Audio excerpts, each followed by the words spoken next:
आप जितना ज़्यादा अपने आप को या अपनी प्रॉब्लम्स को लोगों के सामने रखोगे, तो आप उतना ही रॉन्ग रूट में जाने के लिए तैयार होते रहोगे। लाइफ में 2 प्रकार के लोग होते हैं, कुछ ऐसे होते हैं जो प्रॉब्लम्स को देख कर के रुक जाते हैं और कुछ ऐसे होते हैं जो प्रॉब्लम्स को देख कर के अपॉर्च्युनिटीज़ को सर्च करते हैं। यार मैं बिल्कुल लिटरली बता रहा हूँ, मेरे सामने हुआ है ये, क्योंकि मेरे पास्ट की एक बात है कि मैं एक बार ऑलमोस्ट 1 साल पहले की बात है कि मैं एक बार वेजिटेबल्स की दुकान में गया था, मतलब सब्ज़ी लेने के लिए गया था। और वहाँ पर मेरे को सब्ज़ी की दुकान ऐसी नहीं थी कि जो नॉर्मल रहती है, ठेला-वेला टाइप का, वैसा टाइप का, ऐसा कुछ भी नहीं था। बट आप मानेंगे नहीं, वहाँ पे 15 साल का एक लड़का काम कर रहा था, जो कि अच्छी दुकान कहते हैं ना अपन, जो ग्रोसरीज़ टाइप की, वैसे टाइप का उस फॉर्मेट था उसकी वेजिटेबल्स की दुकान का। वहाँ पे एक 15 साल का लड़का काम कर रहा था। 15 साल का लड़का काम कैसे कर रहा था मेरे को कैसे पता? तो मैंने उससे पूछा था कि भाई क्या कर रहे हो, क्या तुम क्यों इतने, तुम्हारी उम्र कम है, तुम कुछ अपना सेटअप देखो या पढ़ाई क्यों नहीं कर रहे हो? मेन तो पढ़ाई के लिए मैंने उसको बोला। बट जब मैंने उसकी बातें सुनी तो मैं थोड़ा सा सीरियस हो गया उसके लिए, और फिर मैंने उसको कुछ चीज़ें समझाई कि उसकी परिस्थिति समझी। पहले मैंने उसकी सिचुएशन समझी कि भाई क्या प्रॉब्लम्स है तुमको।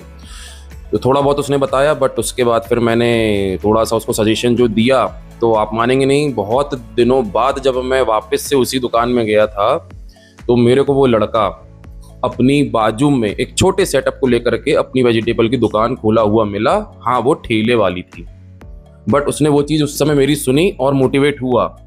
मैंने उससे ये बोला था कि आप कितना कमाते हो भाई साहब, बहुत छोटे हो अभी, आप कितना कमाते हो? उसने बोला कि मैं 300 रुपीज़ मेरे को पर डे के लिए देते हैं ये, और मैं उसमें अपना घर चला लेता हूँ, घर का चला लेता हूँ, अपना खर्चा निकाल लेता हूँ स्कूल वगैरह का, क्योंकि घर की फाइनेंशियल प्रॉब्लम्स बहुत ज़्यादा। तो फिर मैंने बोला कि भाई अगर तुम 300 पर डे कमाते हो और कुछ गैप वगैरह हो जाते होंगे, तो उसके बाद भी अगर तुम 50 रुपीज़ बस सेव करोगे पर डे का, तो 6 मंथ बाद तुम्हारे पास कितना अमाउंट होगा? उसने, आप मानेंगे नहीं, 50 रुपीज़ नहीं, 100 रुपीज़ पर डे सेव किया उसने बताया, और 5 मंथ बाद उसने अपना एक सेटअप जमा लिया बाजू में। वहाँ पर मेरे को ये चीज़ फील हुई कि यार जब मेरी बात एक इतना छोटा बच्चा समझ सकता है, तो क्यों ना मैं आप लोगों को, सबको, और खुद भी इतना मोटिवेट हूँ या कर दूँ कि अपन सब अच्छी एक अपनी जो फाइनेंशियल कंडीशन है उसको अपन पा सकें। इसी बिहाफ में मैं बोलूँगा कि आज 26 जुलाई ऑफ 2026 है, और आज एक नया न्यूज़ आया है। आप लोगों को पता होगा कि जीडीपी ग्रोथ जो बताई है इंडिया की इकोनॉमी की, वो कम आई है, और कुछ रीजंस के चक्कर में कम आई हैं। वो रीजंस मैं आपसे अभी बताने वाला हूँ। और बहुत सारे इकोनॉमिस्ट जो हैं अपने इंडिया के, वो बड़े बड़े, very well developed in education field, तो बड़े बड़े लोगों ने बताया है कि ये बात तो कन्फर्म है कि इकोनॉमी तो कमज़ोर रहने वाली है। पर क्या कारण है इसकी? जैसा कि मुझे मेरी स्टडी के अनुसार, उसके अकॉर्डिंग मेरे को पता चला कि, मेरे को ये पता चला कि वीक प्राइवेट इन्वेस्टमेंट इंडिया में इस साल बहुत कम हुए हैं, अकॉर्डिंग टू या कंपेयर्ड टू पास्ट 2 ईयर्स। तो एक बात तो ये हो गई। दूसरी चीज़, क्रूड ऑयल, हॉर्मुज़ वाला, ईरान, अमेरिका, यूएसए, ये आपको पता ही है पूरा जो चल रहा है, इसका भी एक बहुत बड़ा इफेक्ट पड़ा है।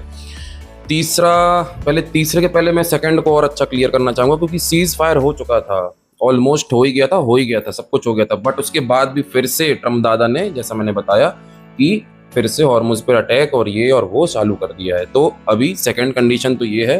पहली, वीक प्राइवेट इन्वेस्टमेंट बताया मैंने। वीक प्राइवेट इन्वेस्टमेंट क्या होता है? वीक प्राइवेट इन्वेस्टमेंट ये होता है कि जो अपने देश की प्राइवेट कंपनीज हैं, जो बड़ी प्राइवेट कंपनीज हैं, उन्होंने ज़्यादा अपने सेटअप इस ईयर में नहीं लगाए हैं, इंडिया में नहीं ओपन किए हैं, ना नई जॉब अपॉर्चुनिटीज़ आई हैं, ना कुछ भी हुआ है, बहुत कम हुआ है। और सरकारी जो सेवाएं हैं, जो सरकारी चीज़ें हैं गवर्नमेंट वाली हैं, वो हुई हैं, बट उसमें आपको पता है कि ग्रोथ उस लेवल की नहीं होती किसी भी देश की, मतलब कंपेयर करें प्राइवेट से।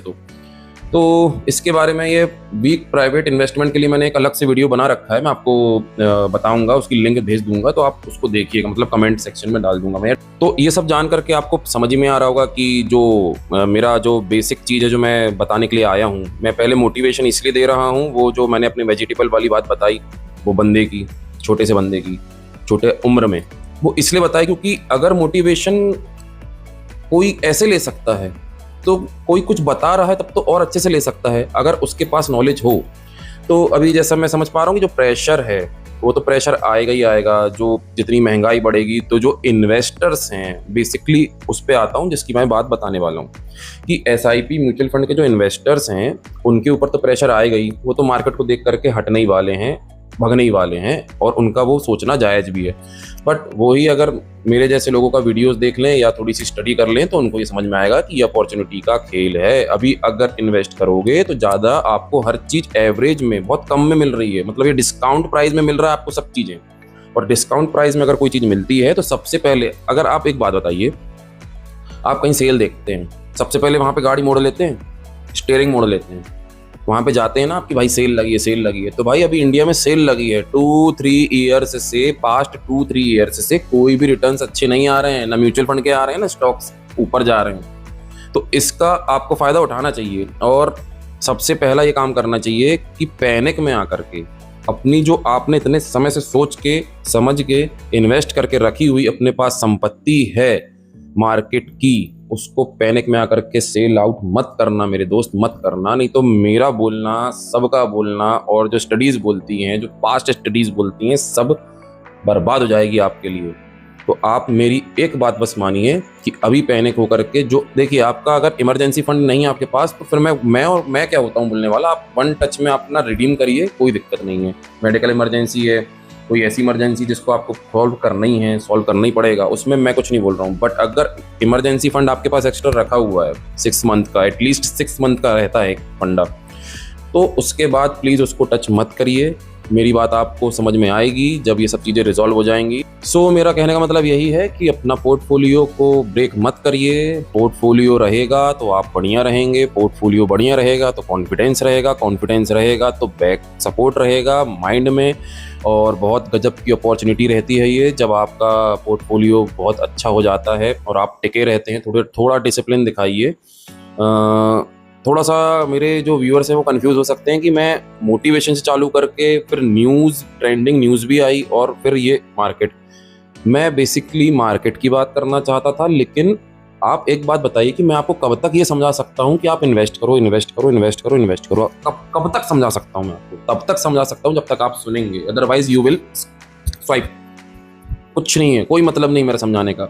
जब तक मैं आपको बाय एग्जाम्पल नहीं समझाऊंगा कि क्या प्रॉब्लम से मार्केट मतलब डाउन होता है, तब तक आपको समझ में कुछ आना नहीं है, ना मेरे को आता था। तो आप ये समझिए मार्केट डाउन हो रहा है, ये अपॉर्चुनिटी है।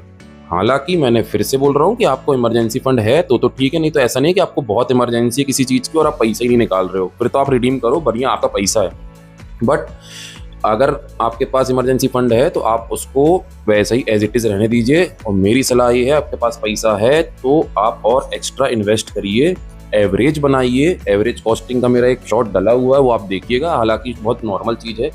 आप उसको एवरेज करिए और बेहतरीन भविष्य की कल्पना करते हुए इन्वेस्ट करते जाएं, आपको इसका फ़ायदा मिलेगा।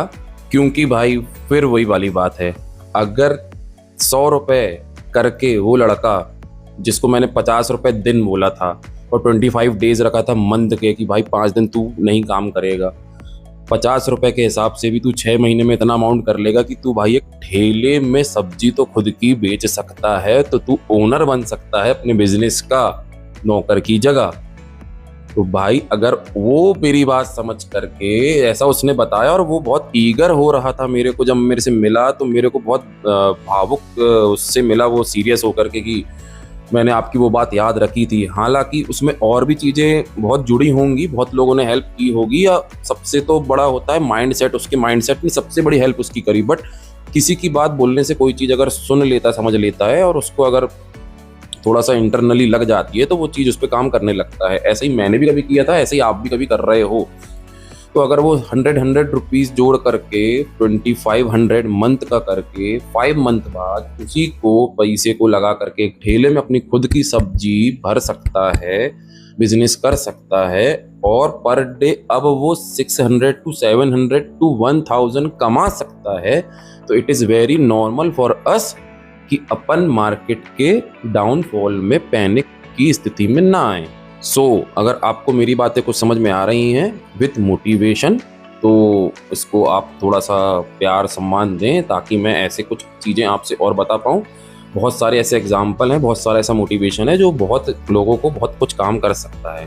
Thank you.